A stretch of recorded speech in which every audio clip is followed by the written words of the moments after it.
పితా పుత్ర పవిత్రాత్మ నామమున ఆమేన్.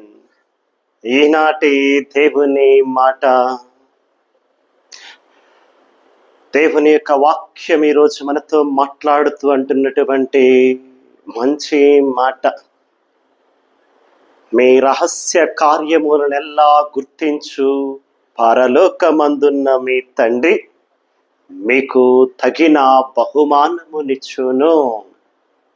మత్తయి శుభవార్త 6వ అధ్యాయము 4వ వచనములో ప్రభు పలుకుతున్నటువంటి చక్కనైన మాట అండి. మత్తయి శుభవార్త 6వ అధ్యాయం 4వ వచనంలో ప్రభు అంటున్నటువంటి మాట, మీ రహస్య కార్యములను ఎలా గుర్తించు మీ పిత మీకు తగిన బహుమానమునిచ్చును అంటున్నారు. దేవుని నమ్మినటువంటి బిడ్డలారా, ఈరోజు క్రీస్తు ప్రభువు మనకిస్తున్నటువంటి సందేశాన్ని మనము చక్కగా అర్థము చేసుకోవాలి. ఎందుకంటే ప్రభువు అంటున్నాడు, మీరు ప్రార్థన చేసినప్పుడు కానీ, ఉపవాసము చేసినప్పుడు కానీ, దాన ధర్మాలు చేసినప్పుడు కానీ, ఇతరుల మెప్పు కోసం, డాంబికాలు కోసం, గొప్పలు చెప్పుకోవడం కోసం, 10 మంది చూసి ఆహా ఓహో అంటూ చప్పట్లు కొట్టడము కోసం కాదు మీరు చేయవలసింది అంటూ ఉన్నారు. కాబట్టి ప్రభుని మాటలలో ఒక్కసారి లోతైన అర్థాన్ని తెలుసుకుందాం.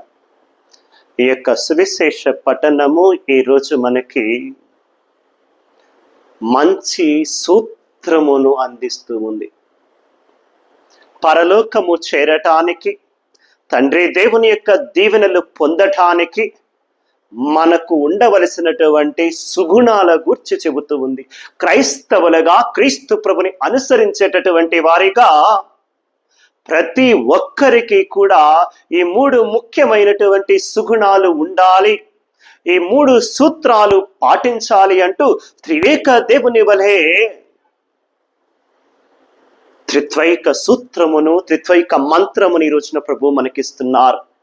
ఆ త్రిత్వైక మంత్రము ఏమిటయ్యా అంటే, మొదటిగా మనము నేర్చుకోవలసిన విషయము ఆ 3 సుగుణాలు ఏమిటి, క్రైస్తవులుగా ఉండవలసిన 3 ముఖ్యమైన సుగుణాలు ఏమిటయ్యా అంటే, 1 ప్రార్థన, 2 ఉపవాసము, 3 దాన ధర్మము.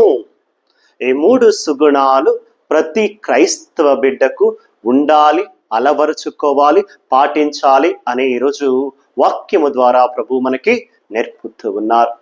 రెండవది, ప్రభువు నేర్పుతున్నటువంటి మంచి మాట ఏమిటయ్యా అంటే, వాక్యము ఘోషిస్తూ ఉన్నటువంటి మాట, మీరు ప్రార్థన చేయునప్పుడు 10 కంటపడుటకై చేయకండి అంటూ ఉన్నాడు.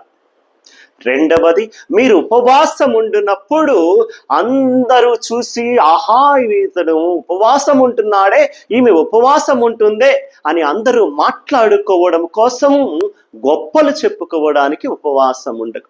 దాన ధర్మాలు చేసినప్పుడు అందరూ నిన్ను చూసి చప్పట్లు కొట్టి మెచ్చుకొని గొప్పగా చెప్పుకోవడం కోసం చేయవద్దు అంటున్నాడు.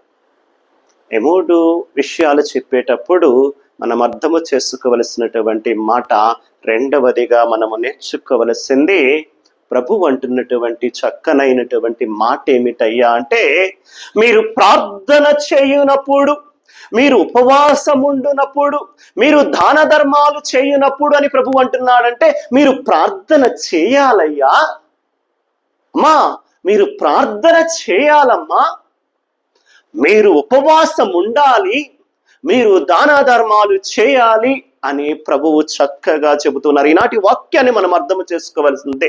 మీరు ప్రార్థన చేయనప్పుడు, ఉపవాసం ఉండినప్పుడు, దాన ధర్మాలు చేయనప్పుడు అంటున్నారు, మీరు ప్రార్థన చేయాలి, ఉపవాసం ఉండాలి, దాన ధర్మాలు చేయాలి అని ప్రభు అంటున్నారు అన్న సంగతి మనము గుర్తెరగాలి. ప్రతి క్రైస్తవ బిడ్డకు కూడా ఈ 3 ముఖ్య లక్షణాలు ఉండాలి. ప్రభువు నేర్పుతున్నటువంటి 3వ చక్కనైనటువంటి మాట, ఏమి చేసినా కూడా ఈ లోకములో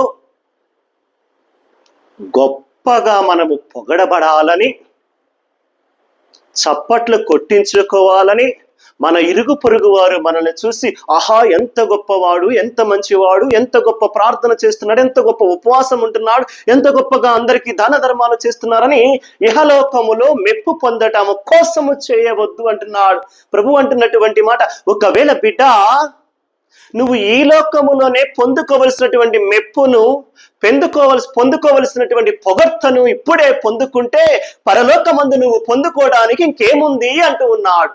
పరలోకమందు ఉన్నటువంటి నీ తండ్రి నిన్ను మెచ్చుకోవాలంటే, పరలోకమందు నీకు ఒక గొప్ప బహుమానము కావాలంటే, పరలోకపు తండ్రి స్థానములో ఆయన సన్నిధిలో నీకు స్థానము కావాలంటే కనుక నీవు గొప్పలు పొందవలసినది ఇక్కడి కాదు.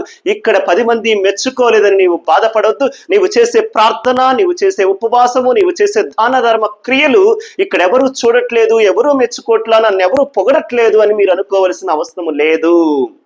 మీరు చేస్తున్నది ప్రభుని పొగడ్తల కోసం, ప్రభువు మెచ్చుకోవడం కోసం, పరలోకములో ఇంత చోటు సంపాదించుకోవడం కోసము చేస్తున్నావు.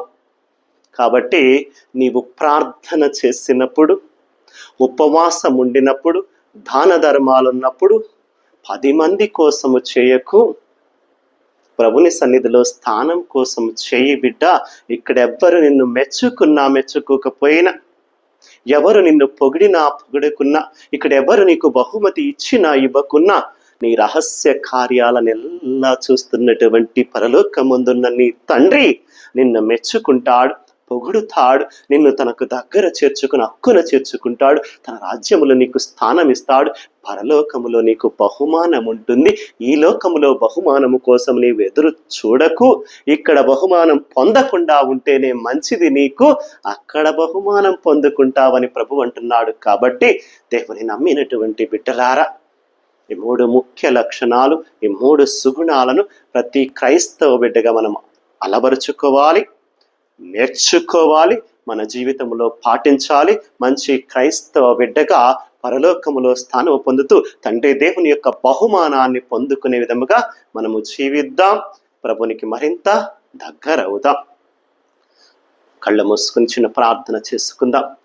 పరిశుద్ధుడు, ప్రేమామయుడైనటువంటి యేసు ప్రభువా, మీరు చేస్తున్న రహస్య కార్యములనెల్లా తండ్రి దేవుడు చూస్తాడు, మంచి కార్యాలకు మంచి బహుమతినిస్తాడు అని నీవు వాక్యములో సెలవిచ్చావు. ఈరోజు వాక్యాన్ని వింటున్నటువంటి ప్రతి బిడ్డను కూడా నీ పరిశుద్ధ హస్తాలతో దీవించండి, ఆశీర్వదించండి తండ్రి.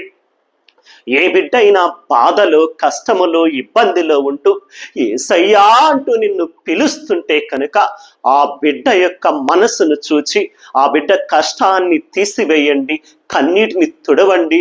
ఆ కుటుంబాలకు ఈ వాక్యము ద్వారా ఆశీర్వాదాలు, దీవెనలుగా అందించమని ఈ యొక్క వాక్యాన్ని వింటున్నటువంటి ప్రతి బిడ్డ కూడా నీవు ఈరోజు వాక్యములో చెప్పినట్లుగా ప్రార్థన, ఉపవాసము, దాన ధర్మాలనే ఈ 3 సుగుణాలను అలవాటు చేసుకొని ప్రతి ఒక్కరము కూడా మంచి క్రైస్తవ బిడ్డగా, యేసయ్య బిడ్డలుగా, పరలోకపు బహుమతిని పొందే బిడ్డలుగా, తండ్రి దేవుని యొక్క దీవెనలు పొందుకునే బిడ్డలుగా మేము మంచి జీవితము జీవించేటటువంటి భాగ్యాన్ని, అనుగ్రహాలకు మాకు అందించమని యేసు ప్రభుని పరిశుద్ధ నామమున అడిగి వేడుకొనుచున్నాము తండ్రి.